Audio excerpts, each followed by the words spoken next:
మా సంపాదన పురుష లక్షణం అనేది అసలు పోయాయి ఆ రోజులు. ఎప్పుడో అవునమ్మా. పోయాయి. ఎప్పుడో పోయాయి. అందరూ సంపాదించాలి. ఇద్దరు సంపాదిస్తే కూడా చాలని రోజులొచ్చేసాయి.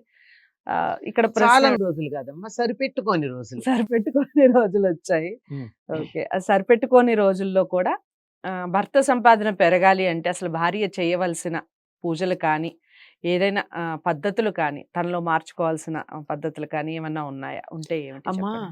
ఇప్పుడు మీరన్నారు ఇద్దరు సంపాదిస్తున్నారని. హ్మ్. అదేదో తన జీతం పెరిగేటట్టే ఆలోచించొచ్చుగా.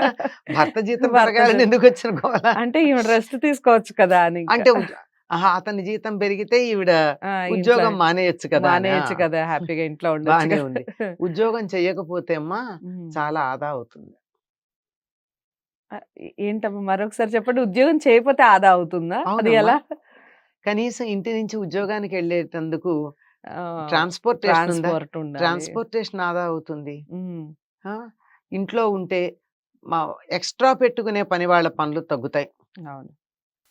నార్మల్‌గా ఉండే పని వాళ్ళు సరిపోతారు గానీ, హ్మ్. హ్మ్. ఎక్స్‌ట్రా కూరలు తరగడానికి ఒకళ్ళు, పిల్లల్ని స్కూల్‌లో దింపి రావడానికి ఒకళ్ళు, హ్మ్. స్కూల్ నుంచి వాళ్ళొచ్చిన తర్వాత మళ్ళీ తనొచ్చేదాకా చూడ్డానికి మరొకళ్ళు, హ్మ్. వీళ్ళకి లేతే ఈ ట్రాన్స్‌పోర్టేషనే కాకుండా కారుకు పెట్రోలో, లేతే బండి పెట్రోలో ఇవి, హ్మ్. ఇవన్నీ అయిపోయాయి. అప్పుడప్పుడు ఇవన్నీ ఎక్స్‌ట్రా ఉంటాయి. హ్మ్. అప్పుడప్పుడు అలిసిపోయామని చెప్పి బయట నుంచి తెచ్చుకునేవి, హ్మ్. హడావిడిగా చేసేవి, ఇవన్నీ లేకపోవడం వల్ల చాలా బావుంటుంది.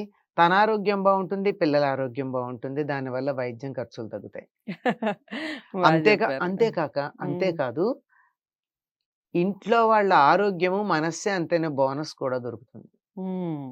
అంచేత హాయిగా ఉద్యోగం చేస్తే మాత్రమే డబ్బు సంపాదించటం అన్నది కాదమ్మా. హ్మ్. ఇల్లు చక్కబెట్టుకోవడం కూడా చాలా ఒకప్పుడు చాలా ఒక 30, 40 ఏళ్ల క్రితమే అనుకుంటా. డేట్ నేను చెప్పలేను గానీ, అప్పుడు ఒక చిన్న ఆర్టికల్ పడింది.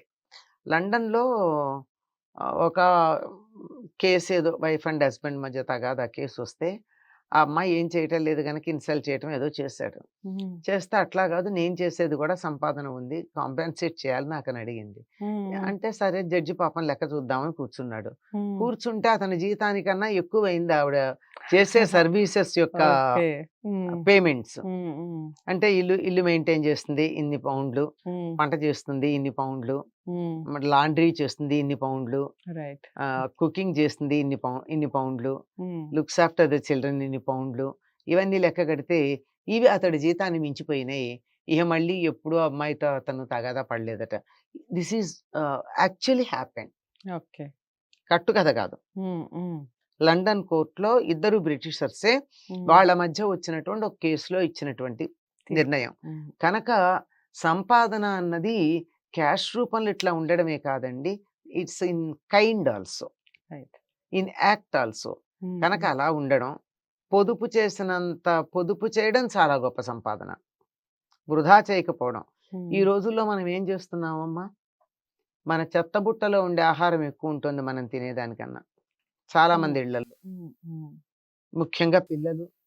కొంతమంది ఇళ్లల్లో పెద్దవాళ్ళు కూడా వాళ్ళకి కూడా లెక్కుండట్లేదు. హ్మ్. ఎంతైనా సరే ఏదో ఒకటి నచ్చకపోతే పడేస్తాం ఏమైంది?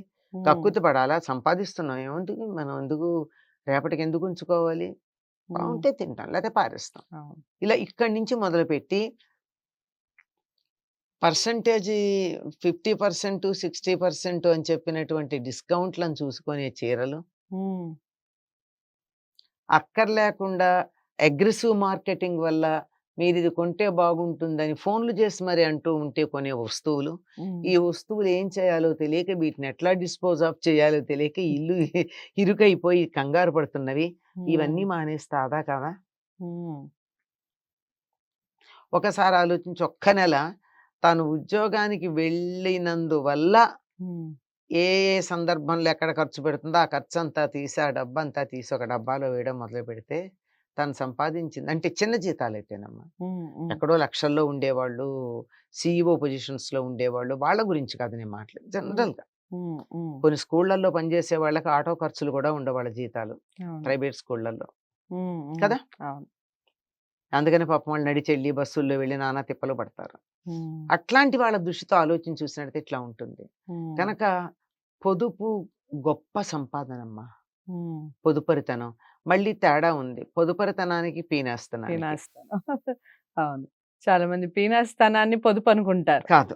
హ్మ్. పీనాస్తనం లేకుండా పొదుపుగా అంటే ఉండడం. పీనాస్‌గా ఉన్నవాళ్ళు అది చెప్తారమ్మా. ఆ! ఇదే పొదుపు అని చెప్తారు. హ్మ్. తను తినరు, పెట్టరు. పెట్టరు. అవును. ఈ 2 కాక తనకు హ్మ్. కావాల్సిందే తిని, ఎదుటి వాళ్ళకి కావాల్సినంత ఇచ్చి, ఆ హ్మ్. తర్వాత మిగిలింది వృధా చేయకుండా ఉండడం హ్మ్. ఏదైతే ఉందో అది పొదుపరితనం అవుతుంది తప్ప, కడుపు కట్టుకుంటే అది హ్మ్. హ్మ్, పొదుపవ్వదు. కాపీనం అంటారు. అవుతుంది. హ్మ్. హ్మ్. దాన్ని పొ పీనాస్తనం అంటారు. ఓకే. అంచేత అట్లా లేకుండా ఉండడం గూడా సంపాదనే. హ్మ్. ఇంక మీరడిగిన పాయింట్ ఒకటి, నేను ఉద్యోగం చేయకుండా ఇంట్లో ఉన్నాను. నేనేం జేస్తే నా భర్తకి బాగా డబ్బులు ఇలా దిగబడతాయి. హ్మ్. ఇది చాలా రాంగ్ యాటిట్యూడ్ అమ్మా. హ్మ్. కాకపోతే ఒక్కటి మాత్రం గుర్తుపెట్టుకోవాలి. ఇంట్లో ఎప్పుడు ఏడవకూడదు. హ్మ్. కలకంటి కంట కన్నీరొలికిన ఇంట సిరి తానొల్లనుండదు. హ్మ్. అంచేత ఏడవకూడదు. లక్ష్మీదేవి తాను ఉండను అని చెప్పిన ప్రదేశాలేవున్నాయో వాటిని గురించి తలుచుకుంటే హ్మ్. సరిపోతుంది. లక్ష్మి ఉండేవి. ఖచ్చితంగా. నెక్స్ట్ నేను ఎపిసోడ్‌లో దాని గురించి మాట్లాడదామమ్మా. అసలు లక్ష్మి ఎక్కడ ఉంటుంది అనేది అమ్మ నోటి వెంట వినే ప్రయత్నం చేద్దాం. తన పేరులోనే ఉంది కదా లక్ష్మి. ఇక నెక్స్ట్ ఎపిసోడ్‌లో ఖచ్చితంగా లక్ష్మి ఎక్కడ ఉంటుంది? దేనివల్ల లక్ష్మి కలిసొస్తుంది? ఈ విషయాలన్నీ మాట్లాడే ప్రయత్నం చేద్దాం. ఇక పొదుపు గురించి మాట్లాడుతూనే అలాగే అసలు అమ్మాయిలు ఎలా ఉండాలి? ఏమిటి? అనేది ఈ వీడియోలో చాలా అంటే చాలా చక్కగా చెప్పారు. పాటించే ప్రయత్నం చేయండి. పాటించాక నిజంగా మీలో మార్పొచ్చినా, లేదా పాటించిన తర్వాత ఏదైనా మీరు గమనించిన పద్ధతులు కానీ, మీరు ఇంట్లో అబ్జర్వ్ చేసినవి కానీ, ఏదన్నా ఉన్నా కానీ అవి కామెంట్ బాక్స్‌లో తెలియచేయండి. అలాంటి మార్పులే కదా కోరుకునేది ఇలాంటి వీడియోస్ ద్వారా. ఛానెల్‌ని సబ్స్క్రైబ్ చేసుకోవడం మర్చిపోవద్దు. వీడియోని లైక్ చేసి షేర్ చేయండి. మరో మంచి అంశంతో మళ్ళీ కలిసే ప్రయత్నం చేద్దాం. నమస్తే.